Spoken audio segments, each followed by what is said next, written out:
Ouais, je pense vraiment que cette intervention était vraiment nécessaire et je te remercie beaucoup pour ça. Donc, ouais, j'ai juste envie, voilà, j'ai essayé de prendre quelques notes rapides pendant l'intervention d'Éric, donc avec une oreille qui était d'un côté et puis la moitié du cerveau qui est l'autre. Donc, moi, je commence par remercier tous les interventions à ce colloque, hein.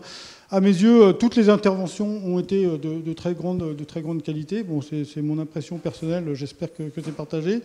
Il y a parfois eu des redites, hein. Bon, mais c'est peut-être ma faute, parce que j'ai peut-être pas su donner le cadre précis à chacun des interventions pour éviter ces redites.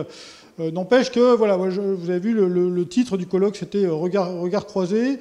Je crois que de ce côté-là, c'est une réussite. On a vraiment eu des visions différentes de ce sujet sur la géo-ingénierie. Donc, à mes yeux, l'objectif, il est atteint. Donc vous avez vu, hein, il y a eu des éclairages différents sur un sujet qui est aujourd'hui essentiellement scientifique, mais qui pourrait sortir de plus en plus de ce cadre particulier. Bon, j'ai dit essentiellement scientifique, en fait, c'est quand même pas complètement le cas, puisque en fait, c'était un petit peu en préparation de ce colloque, hein, que j'ai découvert certaines choses qui étaient faites ailleurs, et même pas mal de choses, puisque le sujet, il est évoqué dans le monde politique, dans le monde industriel, et même dans l'écosystème des startups. Caroline n'est plus là, mais elle me l'a bien montré. Enfin, au-delà de sa propre startup, il y a tout un écosystème en France dont personnellement, je n'avais absolument pas conscience, quoi. Donc Eric a un peu évoqué la question de l'usage des mots, hein, et que ces mots, que le choix des mots construisent un peu un récit. Et en fait, finalement, il y a quelque chose qui est beaucoup revenu, à mon avis, c'est est-ce qu'il faut encore parler de géo-ingénierie qui finalement inclut les techniques d'émission négative et de manipulation du rayonnement solaire. Le problème, c'est en mettant ça ensemble, en fait, les problèmes qui concernent beaucoup la question du management du rayonnement solaire, ça donne une mauvaise image au concept des émissions négatives qui n'ont pas entièrement les mêmes questions. Il y a des questions qui se posent, mais c'est pas forcément les mêmes, en particulier sur les risques, c'est pas les mêmes.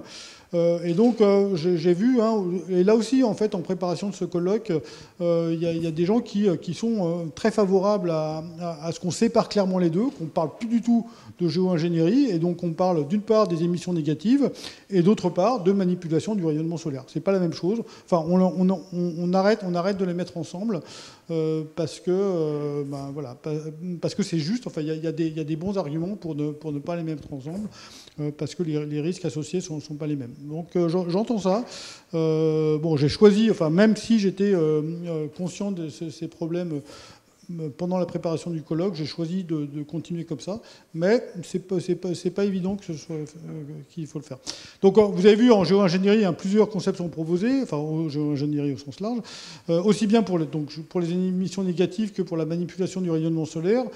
Chacune des techniques présente des risques. Bon, pour quantifier les risques, pour les évaluer correctement, il faut faire de la recherche. Enfin, il faudrait faire de la recherche. Il y en a, hein, donc je peux dire il faut faire de la recherche. Mais il y a quand même un débat sur le fait même d'accepter ou pas ces recherches. Et c'est un débat sur lequel il n'y a pas de consensus. On entend bien que certaines personnes disent non, il faut même pas faire de la recherche, c'est trop dangereux. Donc moi, je retiens qu'aujourd'hui, dans la salle, j'ai plutôt entendu des gens qui étaient favorables au fait de faire de la recherche, tout en étant extrêmement prudents, voire même défavorables, hein, à la mise en œuvre. Mais voilà, j'ai plutôt l'impression qu'ici, en tout cas, les gens sont plutôt favorables à faire de la recherche. Bon, je ne prétends pas qu'on a un échantillon représentatif de la société, et Samantha Besson pourrait dire, mais on n'a pas suffisamment interrogé le citoyen pour savoir si, effectivement, il faut faire de la recherche ou pas. Ça reste une question. J'ai mon opinion est que oui, il faut faire de la recherche, mais j'entends les arguments pour dire qu'il ne faut pas le faire, quoi.